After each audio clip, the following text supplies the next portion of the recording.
morning, ladies and gentlemen. This is not a success story. Mining, as you will all know, is an extreme sport for women.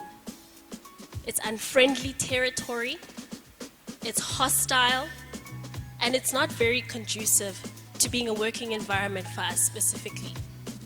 When I started Jabo Mining in 2014, the first trip I took was to Two Rivers Platinum Mine in Steelport.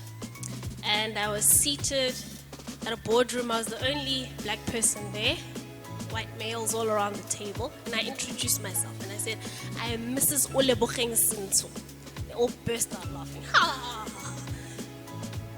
Like, what's so funny? They're like, don't worry, we'll call you Poppy. And I'm like, Poppy? Nah. Yes.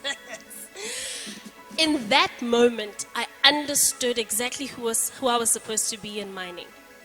I was the girl who was going to change everybody's name from Poppy to Olebogeng Sintso, Mrs. Olebogeng Sintso.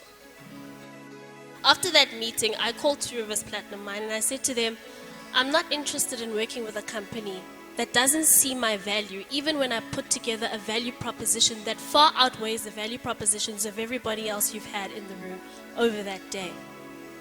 They called me back about a couple of months later. When was it? In February. And they said, oh yeah, you remember that proposal you had for us? Don't you want it to come to it? I'm like, no, kya go America. And that's the kind of value you need to attach to who you are. There are some people who will not see your value right now. They'll likely only see it once you've gone and once you've left a vacuum in what they thought would be where you'd add value. So in 2014, when Jabo Mining began, my eldest child was a year old. Her name is Olebogeng. And driving all over the country trying to find opportunities for myself in the industry, might I add that Rustenburg is the one place where I didn't find any opportunities, which is actually quite sad, because you'd think that the mines around here would be dedicated to a program that encouraged women in mining and encouraged locality. They didn't do that for me. Instead, they chased me far up to Limpopo, where I found my very, very first contract, situated at Asmang, of all the places in the world. The Asmang family was very loving to me, and they taught me a great deal about mining and engineering, and I credit them with a great deal of my education. My father is deeply resentful of them because I spent close to 35,000 rand in petrol driving to Asmang, trying to get Jabo Mining started at Asmang. Being a young black female entrepreneur is not easy. Most times our families don't understand that we have bigger dreams than they have. My mother once said to me that, without a job, a woman essentially has no value. And I said, Mom, if I said you're worth 20 rand, how would you feel? And she said, I'm not worth 20 rand. And I'm like, how much are you worth, Mom? And she goes to her account. I'm like, if you have to equate your worth to a rand value, you need to seriously reevaluate your self-esteem. I will not be reduced to a rand value. Any person who is worth their salt needs to recognize that who you are and your self-worth cannot be reduced to a rand value. And that driving a Mercedes-Benz does not make you rich. In fact, it makes you quite poor, because the likelihood is that you're indebted to someone for that Mercedes-Benz. In 10 years, when I buy my Mercedes-Benz for cash, when I won't even want it anymore because I'll be so rich, you will just have finished paying yours off. Makes you think, ne? You need to realize that your value lies in your contribution to your community. Your true value lies in making sure that the people around you, the young people around you, those coming up behind you, are pulled up and are accelerated as far and as fast as they can possibly go while you are still there to pull them. By focusing on our own hustles and our own careers, we miss out on an opportunity to add a great deal of value to our communities. When Jabo Mining wasn't doing very well, someone asked me a very pertinent question, and they said, Ole, are you serving anyone? And I said, by serving anyone, do you mean do I provide a service? And he said, no, are you serving anyone? And I said, but what do you mean? Of course, yes, I provide a service. Like, no, are you serving anyone? And in that moment, I understood he didn't mean was I providing a service. He meant was I giving back as much as I wanted to get from what I was doing.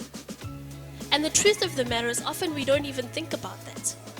Often, our jobs are a place to obtain a salary. They're not a platform for us to launch ourselves and to use the resources given to us by our employers to make things better for the people around us. That is the true value of you as an employee. Your impact in the community, having used your company resources, the resources that were assigned to you to use to better your community in that way. That is your value and that is your legacy. And that is how you can make yourself a success story. When I was approached by the Department of Mineral Resources at the beginning of the year to be the champion for the Deputy Minister's Secretariat on the funding for junior miners, I turned down the job. I said, no, absolutely not. I know nothing about that. The Deputy Minister himself came to me and said, have you heard yourself in our engagements? And I said, yes, I've heard myself. I'm loud and I'm boisterous. He's like, no, you're passionate. You want these things to happen for young people. You want these things to get better for young people. And without that passion, our secretariat will fail. Because our secretariat is packed with people from the department who will succumb to pressure. You will not succumb to pressure because you are in the trenches. You are living it every single day. And that is the kind of passion and the kind of drive that we need. I accepted the job, and a week later I was offered the job at the SMF Fund, the Samamkoti Mining Incubation Fund, which is an incredible job, except it pays zero. I get to work with incredible entrepreneurs and make their dreams come true. But the cost of that is a financial cost to me. I have to make their dreams come true at the expense of my own. And when I think about it like that, there's a negative connotation. But I always like to spin things around because when you find the positive in everything, your life becomes much, much brighter. The sacrifices that I make for these young people are an investment in my future. Because come 2 years from now, one of them is going to call me and say, I remember you. You were at Samamkoti. You started my business. I have something for you. It's an investment in my future, in the betterment of my community, and in a young person who is going to remember me in their journey, and they're going to pay it forward. Not even pay it back. I don't even care if they pay it back. They must pay it forward. Make it happen for someone else, because that's the only way radical economic transformation works, is if you pay it forward, not back. We cannot be regressive in our approach towards addressing the injustices of the past. It's a step backwards, not a step forward. Everything that we do needs to be a step forward, not a step back. When you perpetually take steps back, you regress the nation into bitterness, and you regress young people into poverty. And that is not what this is about. So, when MISA started specifically, which was in about 2015, that's when I started realizing that in fact service was the most important component of what I was going to do. I discussed this with my husband. I said, so Mo, darling, I want to serve. He said, serve what? Young people. He's like, well, the young people are broke. And I'm like, right. It's exactly what I want to remedy. It's exactly what I want to fix. That's exactly what I want to get rid of. And he said, but what's the commercial value there for you? And I said, there doesn't have to be one. Because in uplifting every single young person in the mining industry, I inadvertently uplift myself. Because we stop being a bunch of whiny losers who are perpetually asking for things, and we start becoming value-adding service providers. When we are capacitated correctly, and when we are empowered correctly, and we are given the tools with which to make things better, incredible things can happen. MISA has developed a self-healing gas tank with self-healing technology. We've developed a GPS system that works underground and can track miners, their heart rates, their heartbeats, and their blood pressures. These are the kinds of things that we do at MISA, and these are the kinds of things that are going to change the industry, and these are the kinds of things that are going to make the industry a better place to work in, a safer place to work in, and a far more profitable place for these mining companies to establish. Currently, the mining industry is 150 years behind where it should be. Other mines are fully automated, but because of the complicated labor situation in our country, most of the companies have to have labor forces that are just far too big. A friend of mine was actually telling me, she's like, Ole, the fact that there's still 10,000 people employed on a mine today is unheard of around the world. That shouldn't be happening anymore. Mines are automated now. But because of the price our forefathers paid for these mines, they're obligated to give us jobs. This should not be the case anymore.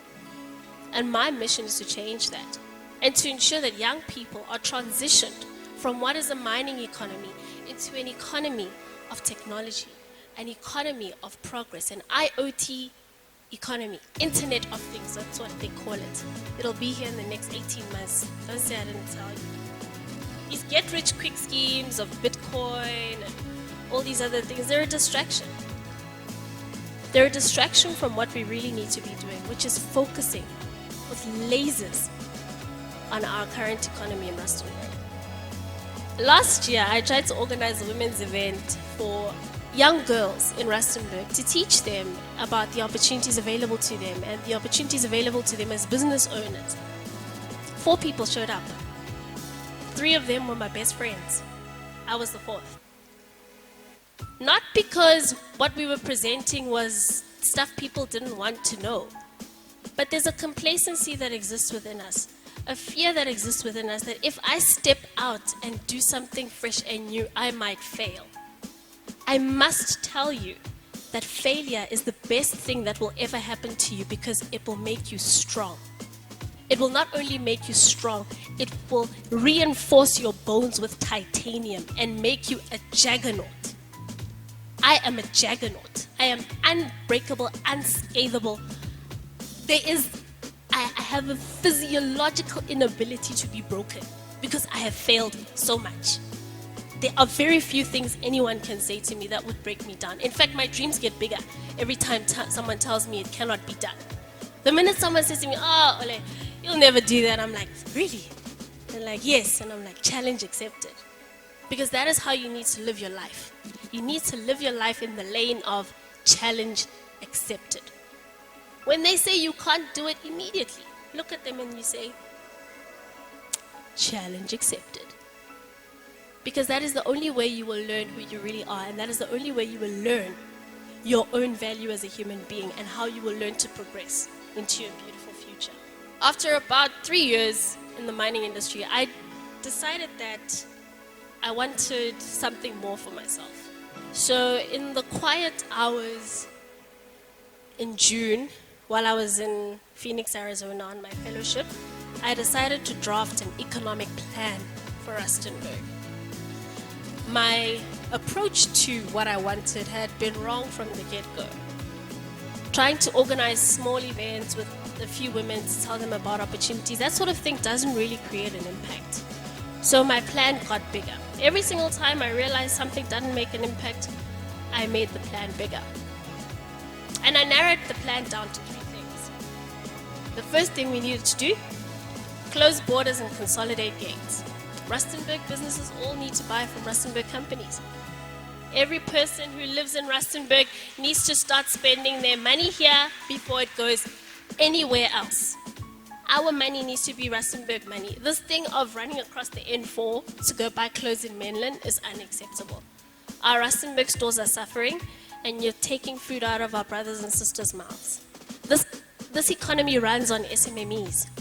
If we deny our SMMEs the business, this economy will die. So point 1, close borders, consolidation of gains. Point 2, the channeling of available resources to SMMEs. The wonderful thing about SMMEs is that they grow really, really fast. If we can clump the successful ones into a group and channel all our resources into them, we will grow them from 1 million rand businesses into 10 million rand businesses. We have the resources of the IDC, the NEF, the PIC, Standard Bank, ABSA, FNB, all dedicated to the success of SMMEs. We can make that happen. And most of those businesses have their owners in this very room. We could literally pick 10 people to lift up off the ground and turn them into 10 million rand businesses. The third point is to build a new economy. a new economy independent of mining. I say independent of mining because for a 6-month period in our teeny weeny tiny town, most of us were on the verge of bankruptcy because of a mine strike. That sort of thing will burn in your racial memory. And it's important that we divorce our economy from the mining industry, because in a few short years, that mining industry won't be here anymore. It is important for us to chart a path forward for ourselves that is completely independent of the mining industry. Number 4, we need to start attracting more FDI. Currently, Invest Northwest is in charge of garnering foreign direct investment from other countries on behalf of the Northwest Province. Unfortunately, none of that foreign direct investment ever gets to Rustenburg. Not because Rustenburg isn't the ideal place to start a new business, but because Rustenburg has never, like a lady, put its hand up and said, hey, I'm here, I'm ready for foreign direct investment. Foreign direct investment brings with it jobs, it brings with it an improved economy, and it brings with it skills. They will invest in our skills, they will invest in us. They will invest in universities for us. They will invest in a better life for this community. The wonderful thing about economic plans and the wonderful thing about economics is that it's very, very predictable. You can put a plan together, but if you fail to implement it in the correct way, that plan will fail. And I think when I was putting together my speech today, I thought to myself, the Chamber of Commerce is the ideal place to put these kinds of thoughts forward, to say, why don't we close our borders and consolidate gains? Why doesn't everybody in this room choose right now, I am only going to do business with the people in this room? Putting together this plan, I also had a realization that until we ourselves decide that this will be how we will chart a path forward for the Rustenburg community, we will never be able to save our economy. There's a phrase a friend of mine kept using while I was building Yaba Mining. It goes, you want to drive the car? Press the start button. All we have to do is start. All we have to do is say yes. All we have to do is say, okay, we're in. We commit. We are there. And we will get there. The journey of 1,000 miles begins with a single step. And as the women of Rustenburg in mining and business, we need to be the ones to take that first step. I did it, so can you. Thank you.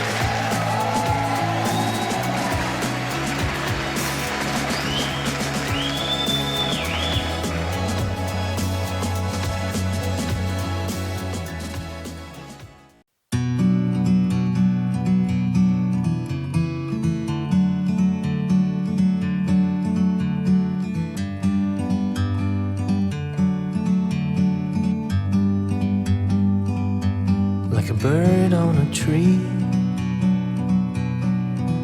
I'm just sitting here. I got time, it's clear to see. From up here, the world seems small. We can sit together. It's so beautiful, you and me. We meant to be in the great outdoors, forever free.